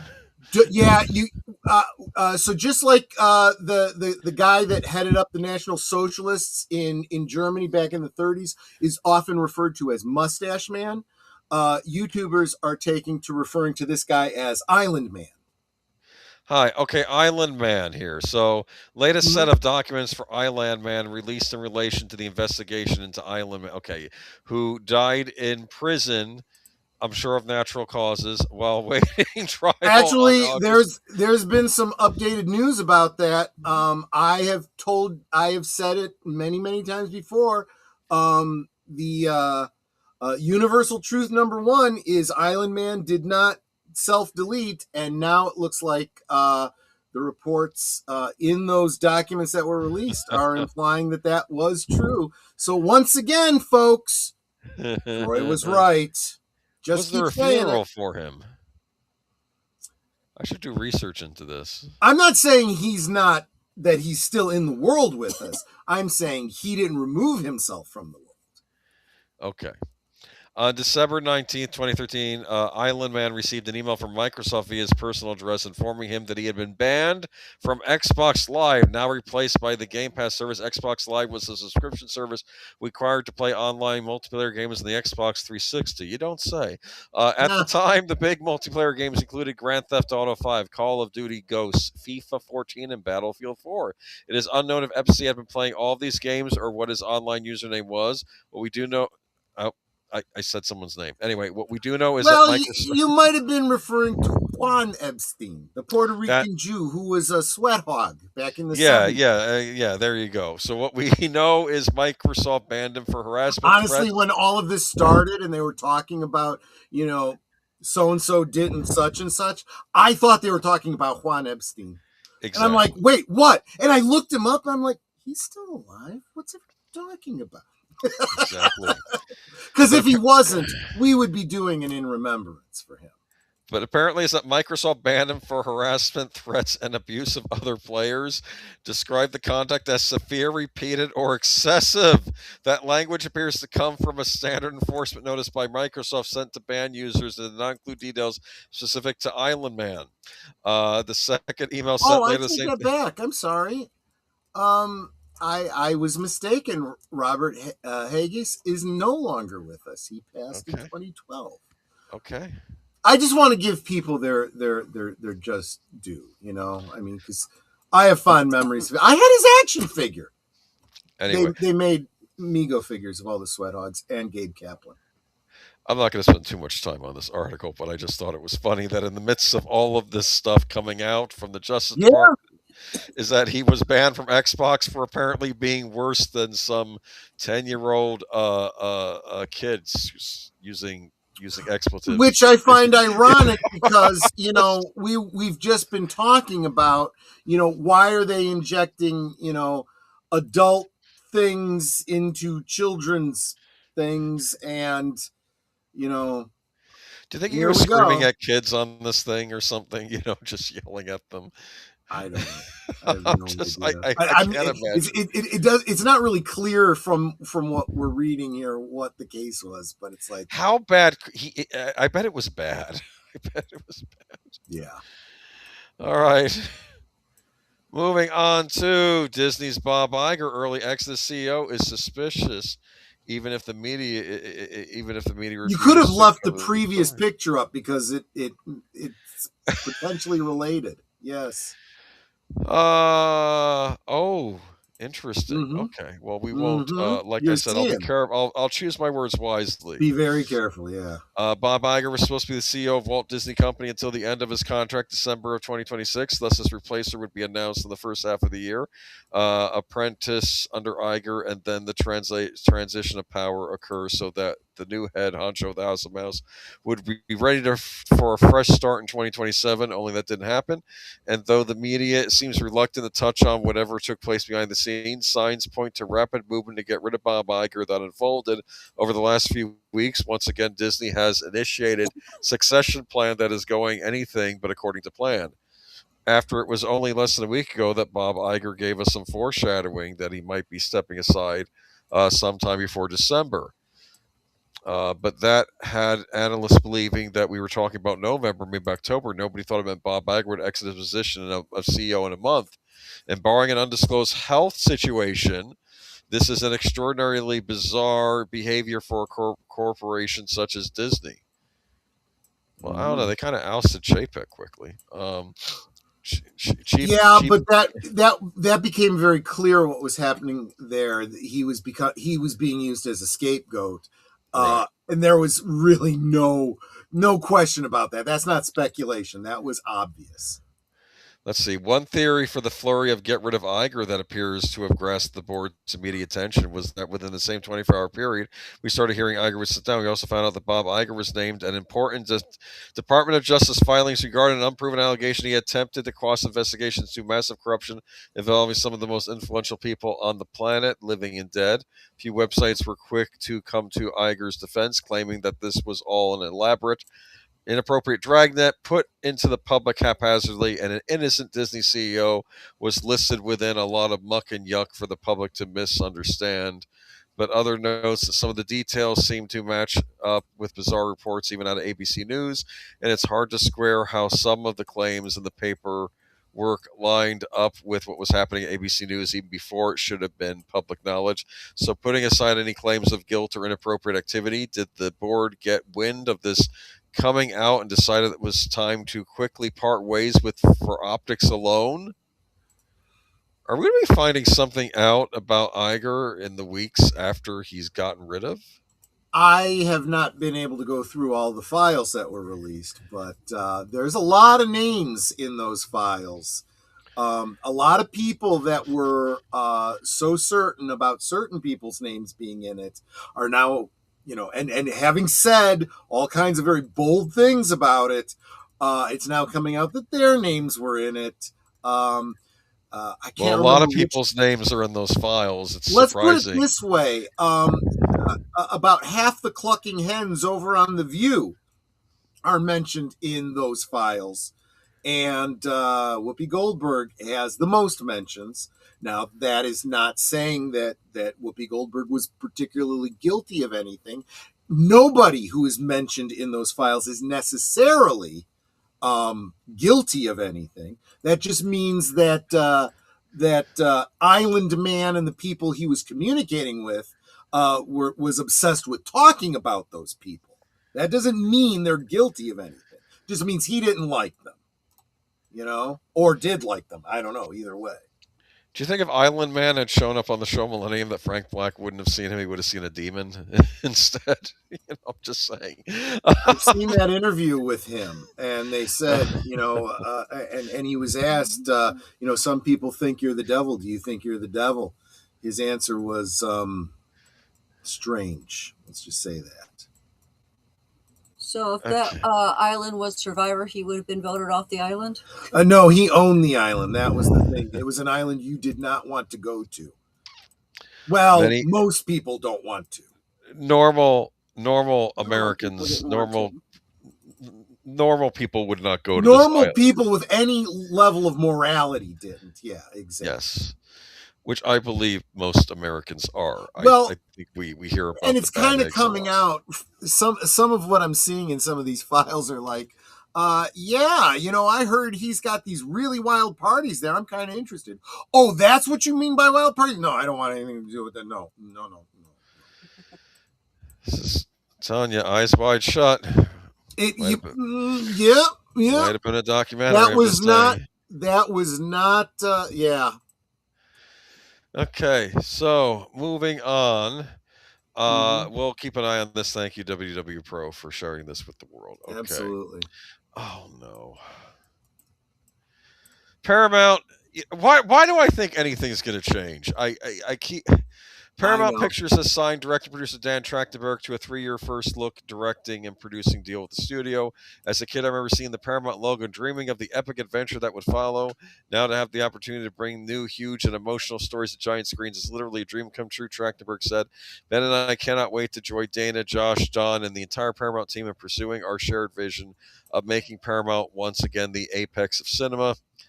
Under the deal, Trachtenberg would develop, direct, and produce feature projects with his producing partner, Ben Rosenblatt. Dan has an extraordinary ability to deliver films that are both daring and deeply entertaining, if you say so. He has a rare instinct for tension, scale, storytelling that connects with audiences worldwide. This marks a big reunion for the two after Trachtenberg launched his career at Paramount in 2016 hit movie 10 Cloverfield Lane. That was a good movie. Okay, I did like 10 Cloverfield Lane. Did you see it? Yeah, I wish they hadn't tied it to Cloverfield, but yes. I ignore that. I just treat it as its own animal. Yeah. I please, Cloverfield. Because I like the John Goodman performance in that. Oh, yeah. And even though Abrams was involved, it didn't bother me like it was when he was served as producer of these. I actually thought that was a decent little thriller horror flick. But, I liked it. The tagline for the movie was "Monsters come in many forms," because of course you have the weird possible alien invasion happening outside on the surface, but then you have John Goodman's being a monster in that one. Yeah, basically, and he was kind of like Island Man. Yeah, exactly. Yes. Trachtenberg was most recently directed Predator: Badlands for 20th Century, which was a critical and commercial success. I've heard it's not been a commercial success. but maybe they're going to spin it how they're going to spin it. I just, he previously directed Prey, which was his first reimagining the Predator franchise about a young Comanche woman who had to hunt down a predator in order to save her community. I did not hear good things about that. This does not. I'm telling you. I remember. I wish I could give the one YouTuber credit. I think his name is Mannix, but his review was, "If you liked Predator Badlands, I hate you." That was his review. Like he's like if you saw this movie, liked it, I hate you. That was his review for that movie. Yeah. In addition to co-producing 10 Cloverfield, Ben Rosenblatt was a producer of Snowpiercer and Ripley's series, in addition to producing Trachtenberg's Predator franchise films. Okay. Trachtenberg is rep by CA United. I don't have a good feeling about this. I think this is another J.J. Abrams in like 2.0. That's what this reminds me of. Bray was great in my opinion, Big Al. Okay, well, you're welcome to like it. I heard more about Badlands though, and I don't like them taking warrior races and then us trying to introduce the sensitive sides. Stop that. Like with the Klingons. Stop it. They're warrior exactly. Races. Exactly. The Predators were interesting in the fact that even though they were this horrible alien enemy race, at least if you watch Predator 2, you get the idea that on some level there is a sense of honor in them. Right. Like I think when Danny Glover finally kills the Predator and he's on that ship, you think the other Predators are going to kill him, and they give him a trophy instead. They give him an old flintlock pistol, which also gave the impression that these Predators have been visiting Earth for a while. Yeah. And exactly. So they gave him a thing. I was okay. No, you actually beat this guy fair and square, so you won. Like you can get off the ship now. They weren't going to kill him, which I thought was interesting. Yeah, but. I want to say hi to Pit Snipe Husker, who said, "I am not in those files. I swear." I said, "I had no reason to think you were until now." Yes. Predator 2. I often wondered if Bill Paxton's character in Predator 2 was a ancestor of his character in Aliens. That would have been kind of funny, Oh, yeah. You know what I'm saying? Because they kind of had a similar personalities. Just, I don't know. Exactly. Flintlock plays a role in Prey. Because everything has to be tied back. Yes, I know. Okay. Seems so ridiculous. I mean, it's... And honestly... people don't even realize when they're like, oh, look, that's, and it's the meme of Leonardo DiCaprio sitting up and pointing at the TV. And it's like, guys, they're making fun of you. You are the butt of their joke. They're jangling keys and you're jumping like a kitten.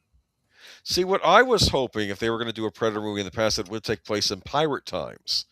And it would have been like in the ocean. Do you understand? It would have been pirates dealing with a predator. That would be a great take on it. But you know what? That's too original for them to come up with. So never mind. Anyway, moving on to BBC told to avoid clunky, colorblind casting and preachy anti-colonial storylines in drama series. Well, huh? I know. Can you imagine? Can you imagine? The BBC has been urged to rethink colorblind casting at tokenism and preachy storylines about UK's colonial history in a scripted series, according to a major study commissioned by the broadcaster, conducted by a former BAFTA chair, Anne Morrison, and ex-Ofcom executive Chris Benavalia. The thematic review of portrayal and representation across BBC output found the clunky depictions of race can cause more harm than good. You think? The 80-page report. DiNozzo. Yes. The 80-page report revealed audience complaints about Doctor Who casting Nathaniel Curtis as Sir Isaac Newton in the 60th anniversary special Wild Blue Yonder, as well as the 2023 Agatha Christie miniseries Murder is Easy, which featured an allegory on colonialism, which probably was not in the Agatha Christie story, my guess is, right? Exactly. The review noted that the colorblind casting was a matter of controversy for commentators and some viewers, urging commissioners to consider their choices carefully. The report said that good intentions to increase diversity can lead to inauthentic outcomes that can sometimes be damaging to the communities they are attempting to serve. Exactly. Yes.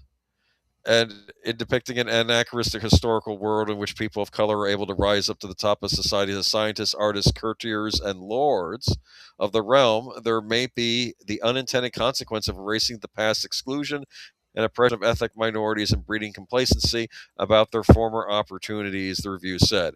What needs to be avoided is ethnic diversity, which looks forced and tick box, and we found our interviewers of color as empathetic on this point as those who are white. Okay, so nobody likes this stuff. And you know, and this was something we've been saying for over a decade, and we were being called ists and phobes because of it. Yeah, I know. You know, if you'd have just listened to us. I think another problem is no one's watching this stuff. Well, they and this is what I said. As more and more people stop watching this crap, they are going to be forced to realize, oh, gee, maybe we've made a mistake here. And I think the best thing that could have possibly happened to the BBC is that they lost their government sponsorship, because then it required them to start putting out good products. Otherwise, people wouldn't watch it, and they don't make any money. So you can't get your stupid messages out. It said current measurements can lead to a sense that there needs to be a smattering of diversity in every program, which can lead to inauthentic portrayal, it added. In some cases, this can look clunky, particularly in scripted. Though Doctor Who was referenced, the report raised an eyebrow about the specific concerns regarding Curtis, as well as a mixed-race Newton seems much less of a stretch in a universe in which central characters are time-traveling extraterrestrials. I hate this argument. I don't know who's writing this article. What they don't understand is that in order for me to accept the time-traveling extraterrestrial, when he does visit Isaac Newton, there has to be some grounding in reality there. Yes, otherwise, it all falls apart. It's not that they're failing to understand that. They're gaslighting you with that argument. They're still trying to run cover for it. But the reality is that this is exactly what I've been saying for so long. Because it's fiction to them, they feel they can do whatever they want. And the fact is, no, you can't. If you are going to do a fiction based on reality, the reality has to be real. Otherwise, no one's going to buy it. Yeah. I have a number of Agatha Christie writings, and she never deliberately stereotyped anyone, but rather she wrote characters as individuals. Isn't that interesting? Right. And you also, there is, for all of this having to pick apart every author and say they were racist. And the vast majority of the scholars that study those authors say they were of their time. Well, that doesn't make it right.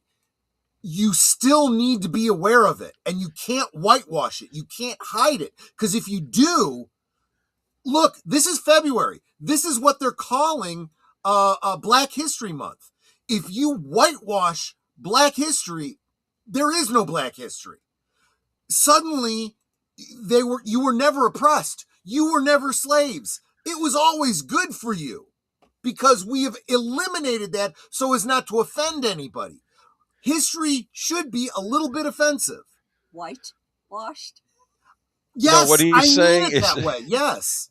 That was intentional. Yes, it's a phrase the left has used, but yes, I know. But I was emphasizing the word white. Yes. Oh, white.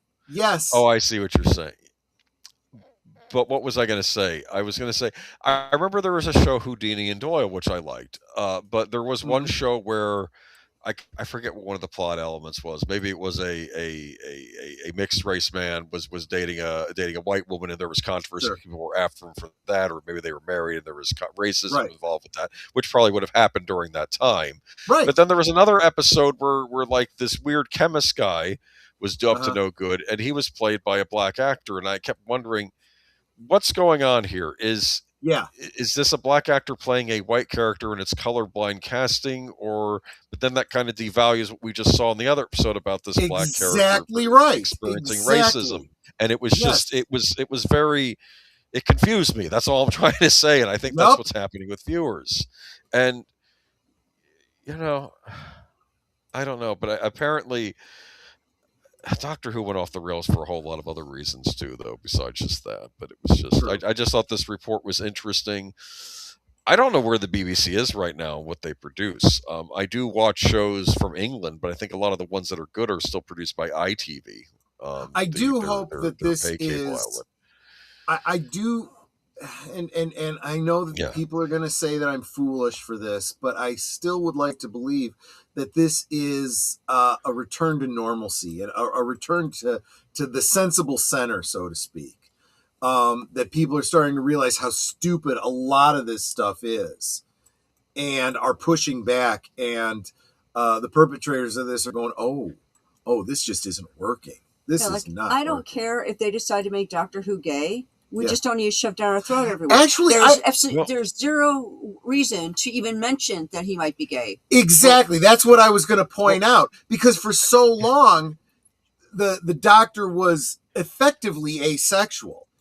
And every time you'd have a companion that wanted to get with the Doctor, he'd be like, no. I got the impression that it's like, even though he can look like a younger guy, he's basically an old man. So it's exactly, weird. Exactly. Like he's hundreds of years old at this point. Maybe when he was younger, he did have a wife. Yes, like but now but he's old, it's like, remember, he was William Hartnell. Yes, I mean, if we assume that he looked like his age at that point, and he's only gotten older since then, and they were for the longest time playing to exactly that idea that people meme when they talk about Twilight. That's disgusting. This guy's hundreds of years old. He's hanging out with high school girls. Yeah. It's disgusting. It's creepy. Well, didn't they mention in one episode of Doctor Who, I think it was Tennant, who said something about being like 900 years old? Yes. Sense. They've talked about. They did that. And people have gone into great detail about how long he was each incarnation. There are blank spots where he could be much older because he's not with a companion. Anyway, I'm getting off topic there. It all goes back to, and I think what summed it up the best was Tom Baker, who most people associate, that's their Doctor, right? There was this great bit where he says something about, "You are a very attractive woman, probably." It's like as if he doesn't even know what attractive is in a human, but I assume you're attractive. Well, plus he's an alien too. We have to take that into consideration. Yeah, right? But one would argue he's an alien that looks humanoid. But yes, the idea of as soon as you start going down there, and I know this is going to upset all the shippers that are all 10 and Rose, but it's like, you know what? I didn't care for it when they started down that path back then. Yeah. I'm being intellectually honest here, people. We were bothered by it, yeah. And they I enjoyed watching Houdini and Doyle, and I never understood why they canceled. I enjoyed Houdini and Doyle too. Did you see it, Troy, by any chance? I didn't know about it. No, I never think did. it was. I don't know if it was a Canadian production or whatever. It was a one season show. It was about Arthur Conan Doyle and Harry Houdini teaming up to solve mysteries. It was kind of interesting. It makes sense. I can kind of see that, yeah. And of course, Doyle being the believer and Houdini being the skeptic. The skeptic, right? Yeah. So it's like an early days X-Files kind of thing. Kind of, yeah. And like there'd be like a supernatural element, and you have to figure, is it going to get debunked by Houdini or is it going to be something else? It wasn't bad. I did enjoy it, yeah. It ends with, because Arthur Conan Doyle was kind of on a writing hiatus, and then it ends with him penning the first page of The Hound of the Baskervilles, but yeah. Wow, that's pretty cool. That is pretty cool. I just find romance annoying in general. I think we're living in a very anti-romantic age, and I think Hollywood is not doing it any favors these days too. So absolutely true, and there are a lot of people kind of bemoaning that because it is something that's wrong, not only with entertainment, but with society overall. And a lot of the reasons that you are annoyed with romance is because of this kind of thing being perpetrated the way it is. You're right. Houdini and Doyle was on Fox. That's where I caught it. But I believe it was probably started as a Canadian production and they aired it there. But I could be wrong. Moving on to, speaking of romance, Netter sent this one to me. Yeah. So I called this the McCaviar article. Is this the James Bond? Apparently, this isn't a new concept. This idea of caviar and chicken McNuggets going together. I did not know anything about this before this article. Now, if y'all want to get in on this, McDonald's is having a thing online on Tuesday at 11 a.m. Eastern where you can be entered to try and get one of these while supplies last. Yeah. Go for it if you want to, Netter. I'm not particularly interested. I've never tried caviar, so this probably should be my first try, right? Yeah, no, give it a try if you want to give it a try. I would like caviar. I've never actually tried it, so I don't know. And I actually have to give credit to this article to Kyle at my office, who happened to mention it during meeting, and we thought he was joking. He goes, no, it's true. And I looked it up. Yeah. So, and she's like, I think this might be good for Geeky Geeks. We've got like 3 articles here on food. I was like, why not? McDonald's is launching a limited edition giveaway ahead of Valentine's Day that pairs with its most recognizable menu and its traditional high-end product, caviar. The fast food announced Monday its re-release of offer McNugget caviar kits through online-only drop at McNuggetCaviar.com. Well, there you go. Yeah. It's partnering with Paramount Caviar, UA's best caviar supplier, known for serving Michelin-starred restaurants and luxury hotels, the company said in a press release. Do these mix? Apparently. So yeah, if you get further into the article, apparently they do. Apparently there's been this thing that people have been doing of putting caviar on McNuggets. Yeah. Apparently. So you get McNuggets and you get caviar. My question is it like beluga caviar or are we talking like lumpfish? You know? There is a difference. I don't know. Apparently, Big Al said it tasted like rotten tuna. So, okay. Oh, God. You know what? He's probably tuna, right. Though. I like tuna, though. Caviar that one time off the mystery shelf at... Yeah, it was lumpfish. It wasn't the best caviar, but it's like, introductory, give it a try, right? It wasn't horrible, but it wasn't, in my opinion, worth what you were paying for it. James Bond would eat caviar. Yeah. Because, he liked the fancy stuff, didn't he? I think it was more, I don't think he went out of his way for the caviar. I think he ate the caviar because he did what he had to do in terms of schmoozing. Given a choice, I think he'd just say, give me another martini. Maybe. Actually, if you... James, or maybe I'm just projecting. I don't know. Do you know what James Bond's favorite food is? Corned beef on a hard roll. No. I don't know. Scrambled eggs. I found that out from reading the books. That's his favorite go-to comfort food. How did he like them scrambled? I don't know. Not American style, not with milk. Probably no. Nobody likes it with milk. That was a Depression era thing that never should have happened. No. What I meant by that was, does he like them where they're starting to turn brown? Does he like them a little bit runny? That kind I don't know. They didn't go into that much detail in the book.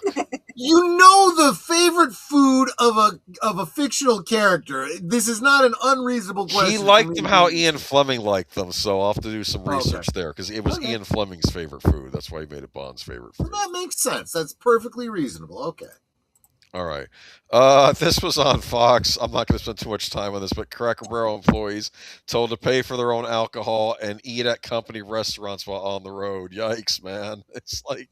Honestly, though, I mean... Okay, go ahead and get into it. But my first take on this was like, I kind of understood this one. This kind of makes, business sense. Employees are expected to dine at Cracker Barrel store for all majority of meals while traveling whenever practical based on location schedule, said the message from Cracker Barrel management at first reported by the Wall Street Journal. Cracker Barrel is also reportedly cutting off its traveling workers from booze, restricting alcohol purchases from being expensed. Exceptions for special occasions must be pre-approved, said the message. Yep. But you can get alcohol at Cracker Barrel, can't you? I could be wrong. Yes, you can. Well, they serve beer. I don't know if possibly wine. Yeah. I don't know what else they Cracker Barrel added beer and wine to its. You can't expense alcohol. Yeah. I'll say this: 20 years ago, this might have been a good deal because they had a pretty extensive menu at Cracker Barrel. I still don't think it's bad, but it's not what it was. Yeah. And I don't know. Many longtime customers claim the restaurant's food has deteriorated over years as favorites disappear from the menu and kitchen shortcuts replace early practices. Yeah, like the chicken salad sandwich. They had the best chicken salad sandwich there, and they took it off the menu. Yep. Why? But apparently Cracker Barrel announced last month it was bringing back some classic menu items such as hamburger steak and eggs in the basket to win back customers.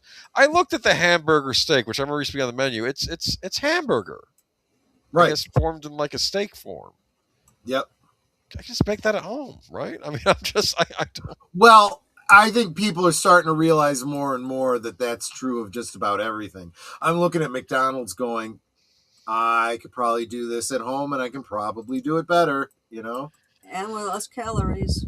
Well, at least you can take control of the calories. Calories are worth it if you enjoy it, you know, and you know.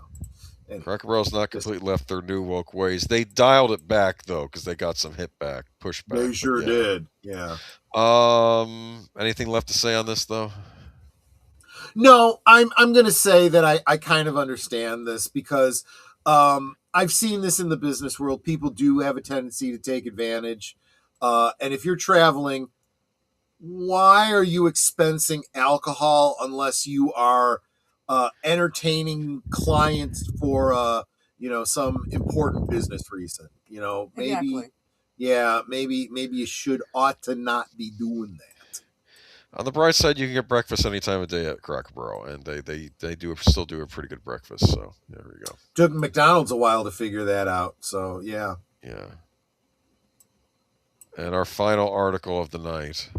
There we go. Live long and fiber. William Shatner stars in Kellogg's Super Bowl Raisin Bran ad. What? Did you see this ad? Have you seen? Because it's actually been out there for a little while. I saw this and okay, so I think I told Boomer this already, but I don't think I shared it with all of you. I saw this ad, and at first I was like, does Shatner realize what he's saying? You know, because this is what do you say? This is Bill Shat, and I'm like, that doesn't sound good. And then he's talking about fiber, and I'm like, this is not there. And then there's this bit where he beams down, because they're playing up the Star Trek thing, and he beams down to talk to people about the importance of fiber. And he's standing on top of a truck, and someone goes, "Look, Bill Shat on a truck." And I'm like, "Oh, okay, he gets it. This is part of the shtick." And they knew what they were doing. I'm like, "Okay, this is actually kind of brilliant." I have to imagine that they kept a heavy supply of Raisin Bran on the old Enterprise because those back then those replicated meals you had to pass them through somehow. Well, yeah, that's a very good point. It's funny they never specifically. I don't know if they ever specifically mentioned Replicator on the original series, but they didn't. In fact, there was a galley, and they talked about the food being reconstituted. Yes, reconstituted meals. It was not replicated, and it was, and if you paid attention, like fans do, you would know. And I'm not picking on you. I'm picking on the people that write for it now. Yeah. You would know that there's a very specific chronology to when replicators came into existence, and they were not introduced on the original Enterprise. No. They were not. They didn't exist before Kirk's day. They sure didn't exist during what's his name, Jonathan Archer's day, but apparently they did exist during the Discovery era, which is in between those two. Don't even get me started. Don't even get me started. That's not what this is about. Never trusted the replicator. Well, you know, there was this guy that worked on on teleportation technology. I think his name was like Seth Brundle. You got to be careful with that kind of technology. You really do. Yeah, you go up to the replicator and you'll ask for some. You can Siberian... end up with your butt in the front. Yeah. Oh, there was a funny joke on a cartoon series called Megas XLR where the guy goes up to the replicator. I get anything I want, and he says, "Vampire cheerleader," and the thing says no, and he says, "Regular cheerleader." So, no. Regular cheerleader. And then the other guy, he's you know what he said? He said, "Philly cheesesteak wrapped in bacon, deep fried," and then it materialized in front of him. I like the sound of anyway, that, I don't know, man. That's some triglycerides there. But maybe they don't exist because the replicator is supposed to give you healthy food, even if it doesn't, even if it's. Well, there is, and this is the kind of thing that a good writer would pay attention to and kind of start poking at and say, you know, the reason that you don't have a bunch of, well, at least in real Trek, you don't have a bunch of overweight people on all the ships is because the replicators create healthy versions of the foods you want, which might explain why there is this whole, well, why is it that people don't like replicated food? Because you're not getting the full fat version of whatever it is you think you want. You're getting, you know, the lean cuisine version. The lean cuisine. You're getting the lean cuisine pizza instead of the pizza. To be fair, lean cuisine pizzas aren't bad, but they're not. Well, it's not like any I've always said pizza's like sex. Pizza. You know, even when it's not good, it's still not bad. Anyway, I guess have more fiber, as William Shatner says. So there we go. Exactly. Right. And we talked about this obliquely last week. Before the ad came out, he did a publicity bit that he showed a picture of himself in his car eating Raisin Bran, and that X post got more likes than the first episode of Starfleet Academy got views for free on YouTube. Yeah, that's because it's more interesting. I think you could probably put up a video of paint drying and we get more views than Starfleet Academy. And that kind of was what he was kind of poking at. He was like, funny, man. Me eating cereal is more popular than this new era of Star Trek, apparently. So cool. And that brings us to the end. Sweet sorrow. We'll probably have some interesting news next week because it was Super Bowl today, and I'm sure there were tons of movie commercials and commercials for other things that we may want to talk about, right? Absolutely. We'll let you. We'll finalize our plans and we'll let you know. But we have. This is interesting. Coming up tonight. Deleted doesn't have reserved seats tonight, I don't think. I think he mentioned that earlier in the week. So I'm going to be forwarding you a little bit early to the Doctor Who stream. So just go ahead, get there, hit the notification bell. If you can't stay up late, maybe hit the like and drop a comment or whatever. But if you do, just leave the tab open. We'll get going regular time. Tonight's Doctor Who episode is the entire next serial is just 2 episodes, so you're getting the whole Edge of Destruction 2-parter tonight. And next week, bear with me, folks. We are going to do the missing serial called Marco Polo. I'll be offering you the reconstruction of it. It's tough to watch, but I still think it's worth checking out because, it's Doctor Who history. So we'll get into that next week. But Monday night, on my members, please join me for one of two movies. And right now, I'm not sure which one it's going to be. We have a tie for first place between Grease from 1978 and Hard to Hold from 1984. So I'm not sure which one we'll be watching. I promise I did not change my vote. Yes, I know. I am inclined to, if I have to do the tiebreaker, guys, it's going to be Hard to Hold because I know that we have done watch parties of Grease, About Last Night, and St. Elmo's Fire on my channel and the associated channels, like the Saturday Night at the Movies.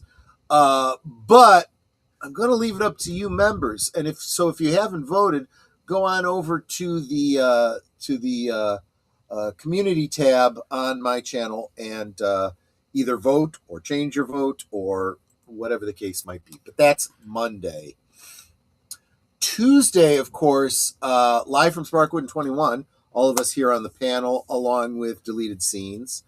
We're going to be talking Fire Walk with Me.